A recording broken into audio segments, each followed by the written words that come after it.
అందరికీ నమస్కారం.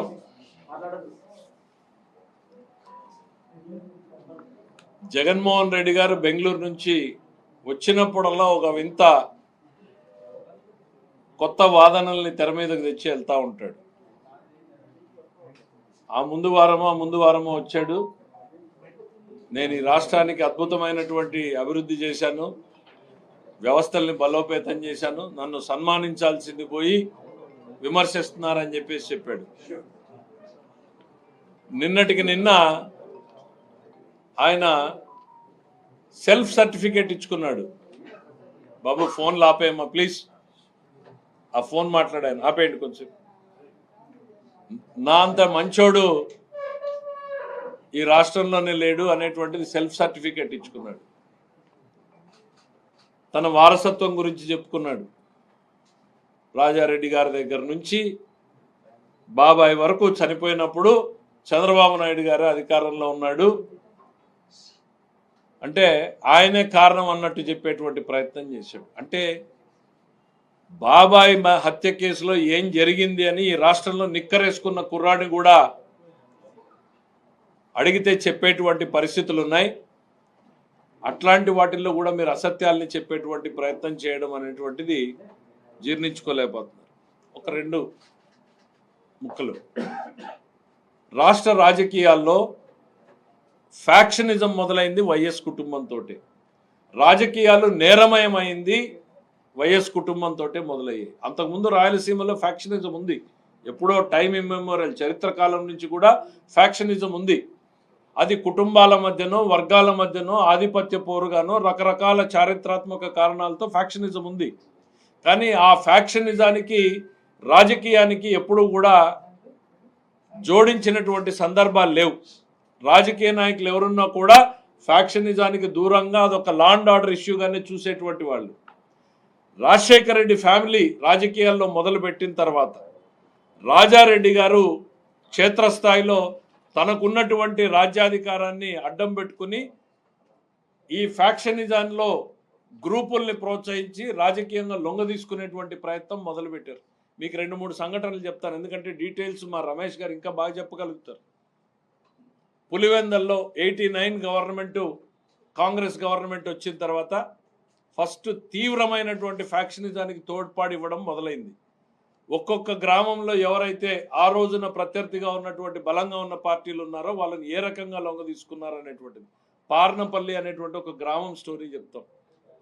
పార్నపల్లి అనే విలేజ్లో తెలుగుదేశం పార్టీకి భారీ మెజారిటీ వచ్చింది అనేటువంటి చూసి పులివెందల నియోజకవర్గం రాజారెడ్డి గారు ఆ ఊర్లో క్యాంప్ వేసి కూర్చుని ఆ ఊర్లో ఉన్నటువంటి తెలుగుదేశం పార్టీ నాయకుల్ని చిన్న కేసు పెట్టి జైల్లోకి పంపించి ఒక కంప్రెసర్ తీసుకొచ్చి 2 కంప్రెసర్లు 3 కంప్రెసర్లు తీసుకొచ్చి ఇంటి పునాదులకు డ్రిల్ చేశారు. ఈ మోడర్న్ డేలో ఎవడు చూసుండడు. ఈ సమాజంలో ఈ ఆంధ్రప్రదేశ్ రాష్ట్రంలో జరిగింది. ఇంటి పునాదులకు డ్రిల్ చేసి డైనమైట్లను పెట్టారు. ఈ సంఘటన జరుగుతున్నంతసేపు ఊర్లో పోలీసులు ఉన్నారు. ఒక ఎస్ఐ 10 మంది పోలీసులు ఉంటే వాళ్ళను ఒక గదిలోకేసి బంధించారు. స్వయంగా ఆ రోజు రాజారెడ్డి గారు ఆ గ్రామంలో ఉన్నారు. ఆ డైనమైట్లు పెట్టి ఆ ఇంటిని పేలిస్తే ఆ ఇంట్లో పశుపక్షాదులన్నీ కూడా లోపలే ఉండి పేలిపోయినటువంటి సంఘటనలు. 2000 మంది ఆ ఊరి మీద దాడికి పోయారు. మీరు మహిళల పట్ల మీరు ప్రవర్తించినటువంటి తీరు ఈ రోజు కూడా ప్రజలు మర్చిపోలేదు. ఒక ఇంటిని డైనమైట్లు పెట్టి పేల్చేసి ఎంతటి భయానక వాతావరణాన్ని మీరు కల్పించారు అనేటువంటిది ఈరోజు సమాజానికి తెలీదు. మరి అట్లానే పెద్దకూడాల గ్రామంలో కృష్ణారెడ్డి అనేటువంటి లీడర్ ఉండేవాడు.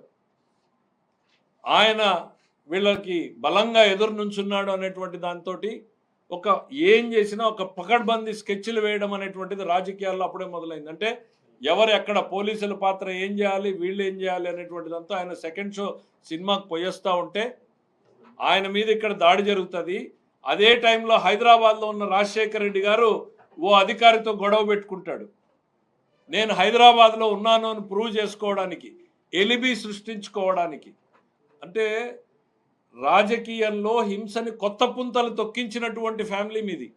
హైదరాబాద్లో ఒక అధికారితో గొడవ పెట్టుకుని రాజశేఖర రెడ్డి గారు హైదరాబాద్లో ఉన్నారని ఎలిబి చేసుకుంటారు. అదే టైంకి ఇక్కడ ఒక ఇంపార్టెంట్ లీడర్ మర్డర్ జరుగుతుంది. పెదకూడాల కృష్ణారెడ్డి గారి మర్డర్ ఆ రోజున ఒక చర్చనీయాంశమైంది రాయలసీమ ప్రాంతంలో. మళ్ళీ పాపాయపల్లి రఘురామరెడ్డి అని ఉండేవాడు, సింగిల్ విండో ప్రెసిడెంట్, ఎట్లా చేశారు అనేటువంటిది కూడా చర్చ. ఇది ఒక లింగాల మండలంలో 3 టాప్ లీడర్స్ని ఎట్లా సరెండర్ చేసుకున్నారు మీరు అనేటువంటిది.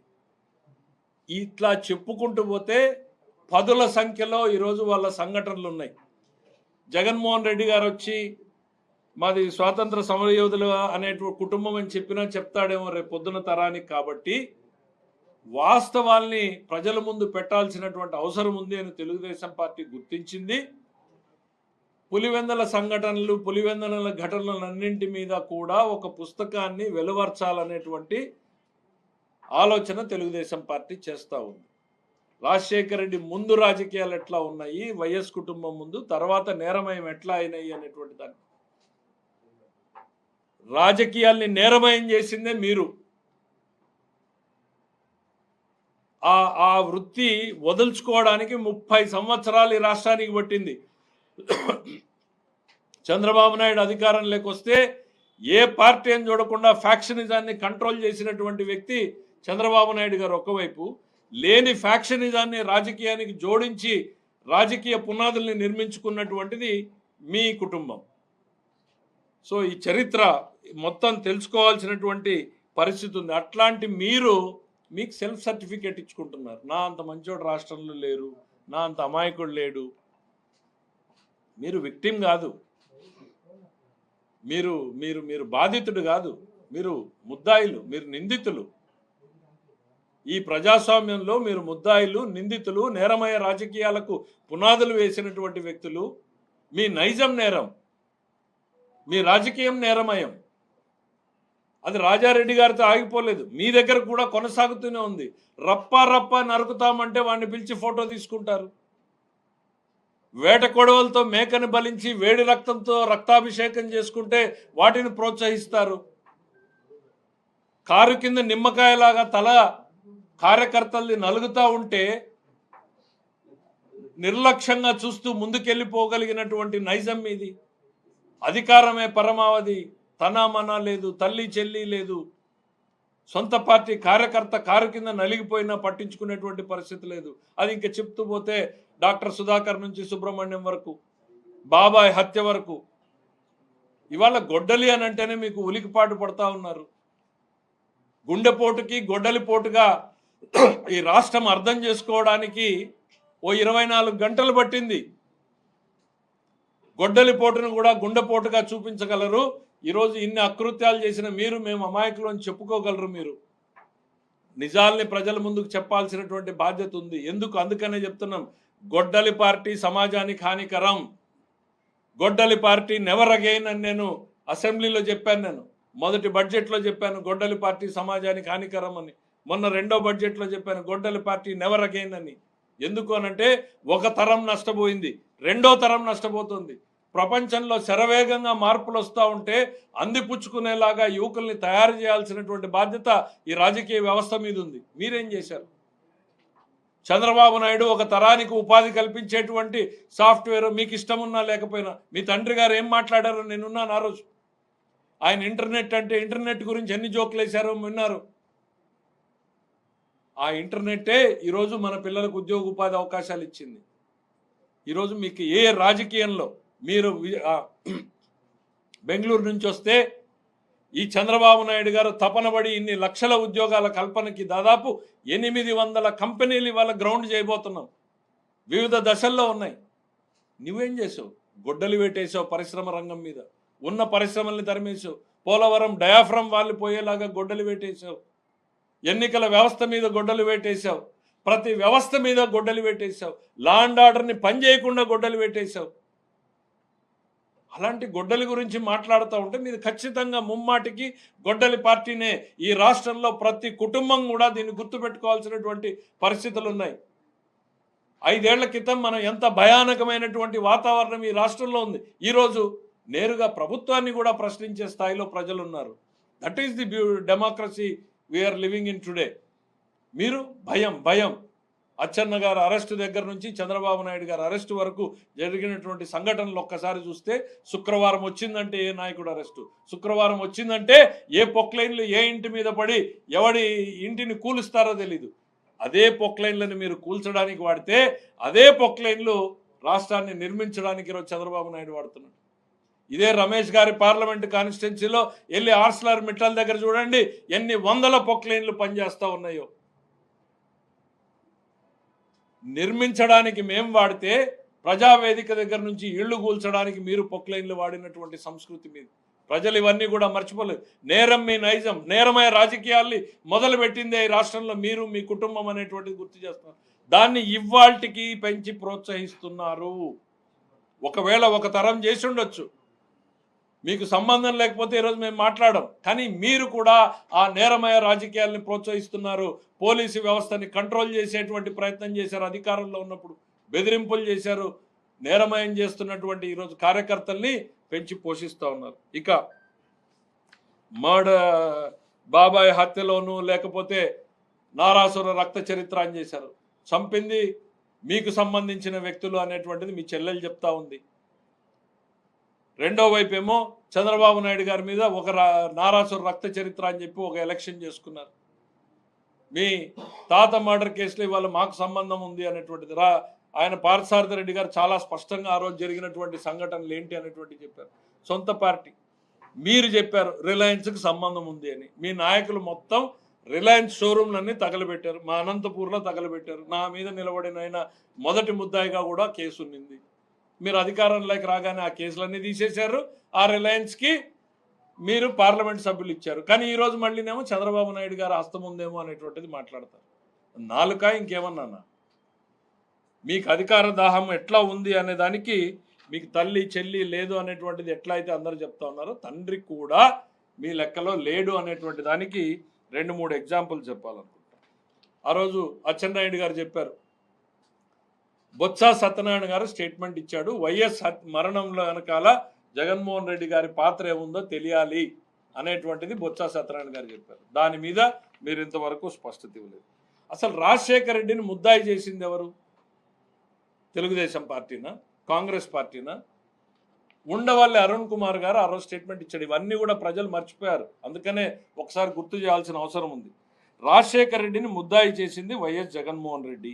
హైకోర్టు ఒప్పుకోకపోతే సుప్రీంకోర్టు వరకు వెళ్ళి వైఎస్ను ప్రథమ ముద్దాయిగా చేర్చమని చెప్పింది వైఎస్ జగన్మోహన్ రెడ్డి అని ఉండవల్లి అరుణ్ కుమార్ స్టేట్మెంట్ ఇచ్చాడు. ఆ కేసు ఫైట్ చేసిన సుధాకర్ రెడ్డికి అధికారంలోకి వచ్చినటువంటి 3వ నెలకే ఆయన పోస్ట్ ఇచ్చాడు. ఎవరైతే రాజశేఖర రెడ్డి గారిని వెళ్ళి ముద్దాయిగా చేర్చాడో ఆయనకు మీరు పోస్ట్ ఇచ్చారు. ఇంకా రాష్ట్ర విభజన గురించి జేడి శీలం రాజశేఖర రెడ్డి కుటుంబానికి అత్యంత సన్నిహితుడని చెప్పుకునే వ్యక్తి ఆర్టికల్ 3 ఉపయోగించి సమాధి దగ్గర జరిగిన డిస్కషన్ ఆయన చెప్పింది. ఆర్టికల్ 3 ఉపయోగించి రాష్ట్రాన్ని మీరు విభజించవచ్చు అని సలహా ఇచ్చింది జగన్మోహన్ రెడ్డి గారే. అది చెప్పి తను బయలు తెచ్చుకున్నాడు అనేటువంటిది జేడి శీలం గారు ఆ రోజు చెప్పారు. మీ కుటుంబానికి అత్యంత సన్నిహితుడు, మేం చెప్పింది కాదు ఇది. అంటే మీ ప్రవృత్తి, మీరు చేసేదేంటి చెప్పేదేంటి, రెండింటి మధ్య తేడా ఏంటి అని చెప్పడం కోసం చెప్తా ఉన్నాం. వైఎస్ పాదయాత్ర చేస్తున్నప్పుడు మధ్యలో ఆయన ఆరోగ్యం క్షీణించింది, మీరు అందరూ గుర్తుంచుకుని ఉంటారు. వైఎస్ విజయమ్మ గారు వెళ్ళి పరామర్శించారు, కానీ జగన్మోహన్ రెడ్డి గారు పోలేదు అక్కడికి. ఎందుకు పోలేదు? దాని మీద కూడా పెద్ద ఎత్తున చర్చ జరిగి స్టేట్మెంట్లు వచ్చినాయి. వైఎస్ మరణం మీద విచారణ జరిగితే జగన్మోహన్ రెడ్డితోనే మొదలవ్వాలి అనేటువంటిది లగడపాటి రాజగోపాల్ గారు ఇచ్చినటువంటి స్టేట్మెంట్. అంటే ఎంత బలంగా నమ్మారు మీ పార్టీలో వాళ్ళు ఆ రోజు. ఎందుకు అనంటే ఆ లబ్ధిదారుడు మీరే కాబట్టి, ఆ రోజు జరిగిన సంఘటనలు వాళ్ళకి ఆ రకంగా కనిపించినాయి కాబట్టి. సో ఇవన్నింటినీ ఒక్కసారి గుర్తుంచుకుంటూ నేరమయ రాజకీయాలకు మొదలు పెట్టింది మీరే, ఆ రాజకీయాల్ని కొనసాగిస్తున్నది మీరే. ఈ రాష్ట్రంలో ఉన్నటువంటి ప్రజానీకం, ముఖ్యంగా యువకులు, తమ భవిష్యత్తుకు బాటలు వేసుకోవాల్సినటువంటి యువకులు ఇవాళ మనం గుర్తుంచుకోవాలి. వైఎస్ కుటుంబం యొక్క చరిత్ర ఏంటి, చంద్రబాబు నాయుడు గారి కుటుంబం యొక్క చరిత్ర ఏంది చూసుకోవాలి. ఉద్యోగాలు ఇవ్వడానికి కోసం చంద్రబాబు నాయుడు గారు ఒకవైపు తపన పడితే, పరిశ్రమల్ని తరిపేయడం కోసం తన లాభం కోసం పనిచేసేటువంటి వ్యక్తి జగన్మోహన్ రెడ్డి గారు. ఈ తేడాను గమనించాల్సినటువంటిది ఉంది. గొడ్డలి పార్టీ సమాజానికి హానికరం, గొడ్డలి పార్టీ నెవర్ అగైన్ అనేటువంటిది ప్రతి ఒక్కరూ కూడా గుర్తుపెట్టుకోవాలని చెప్పి కోరుతా ఉన్నాను.